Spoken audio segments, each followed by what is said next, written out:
তৃতীয় ব্যক্তি নিয়ে কষ্ট পাচ্ছেন। কি করতে চাইছে তৃতীয় ব্যক্তি? তৃতীয় ব্যক্তি আপনাকে নিয়ে জেলাসি ফিল করছে। তৃতীয় ব্যক্তি আপনাকে জীবন থেকে সরিয়ে দেওয়ার একটা সিদ্ধান্ত নিয়েছে।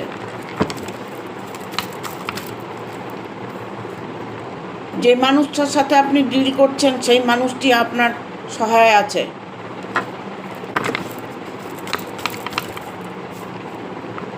তৃতীয় ব্যক্তি নিজের জায়গাটা এবার ঈশ্বর বুঝিয়ে দেবেন।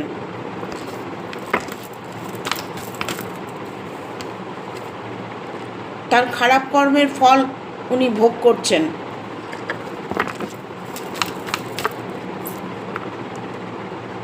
সে এই মুহূর্তে ভালো থাকার চেষ্টা করছেন, নিজের মানুষকে নিয়ে ভালো থাকার একটা অভিনয় করছেন।